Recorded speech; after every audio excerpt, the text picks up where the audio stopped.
இந்தியாவின் பாதுகாப்பு சூழல் குறித்து அமெரிக்க உளவுத்துறை வெளியிட்டுள்ள 2026ஆம் ஆண்டுக்கான வருடாந்திர அச்சுறுத்தல் மதிப்பீட்டு அறிக்கை சர்வதேச அளவில் பெரும் கவனத்தை பெற்றுள்ளது. சுமார் 34 பக்கங்கள் கொண்ட இந்த அறிக்கையை அமெரிக்க உளவுத்துறை இயக்குநர் துளசி கபாட் அந்நாட்டு செனட் சபையில் சமர்ப்பித்தார்.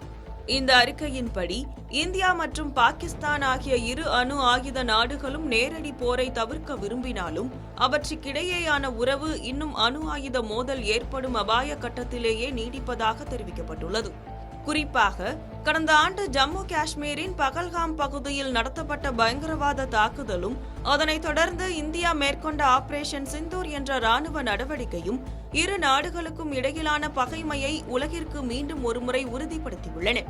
இத்தகைய பயங்கரவாத செயல்கள் இரு நாடுகளுக்கு இடையே ஒரு பெரிய போரை தூண்டும் முக்கிய காரணமாக அமையக்கூடும் என எச்சரிக்கப்பட்டுள்ளது. கடந்த காலங்களில் இரு நாடுகளுக்கும் இடையே அணு ஆயுத போர் மூலம் சூழல் ஏற்பட்ட போது அமெரிக்க அதிபர் டொனால்டு டிரம்ப் மேற்கொண்ட தலையீடுகள் காரணமாகவே அந்த பதற்றம் தணிந்ததாக இந்த அறிக்கை கூறுகிறது. இருப்பினும் பாகிஸ்தான் தனது ஏவுகணை தொழில்நுட்பத்தை தொடர்ந்து மேம்படுத்தி வருகிறது. தெற்காசிய எல்லைகளை தாண்டி தாக்கும் திறன் கொண்ட ஏவுகணைகளை பாகிஸ்தான் உருவாக்கி வருவதாகவும் இந்த நிலை தொடர்ந்தால் வருங்காலத்தில் அமெரிக்காவை தாக்கக்கூடிய கண்டம் விட்டு கண்டம் பாயும் ஏவுகணைகளை பாகிஸ்தான் உருவாக்கக்கூடும் என்றும் துளசி கபாட் கவலை தெரிவித்துள்ளார். மறுபுறம் பாகிஸ்தானுக்கும் ஆப்கானிஸ்தான் தாலிபான் அரசுக்கும் இடையிலான உறவு மிகவும் மோசமடைந்துள்ளது.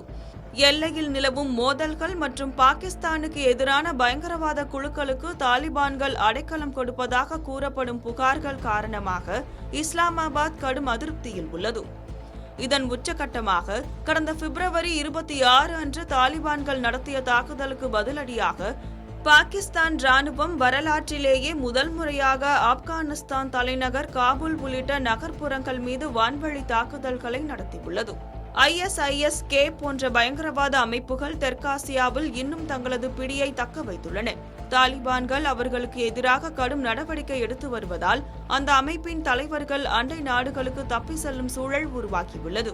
ஒட்டுமொத்தமாக தீர்க்கப்படாத எல்லை பிரச்சினைகள், வளர்ந்து வரும் ராணுவ திறன்கள் மற்றும் பயங்கரவாதம் ஆகியவை தெற்காசியாவை ஒரு நிலையற்ற சூழலில் வைத்துள்ளதாக அமெரிக்க உளவுத்துறை அறிக்கை எச்சரிக்கிறது.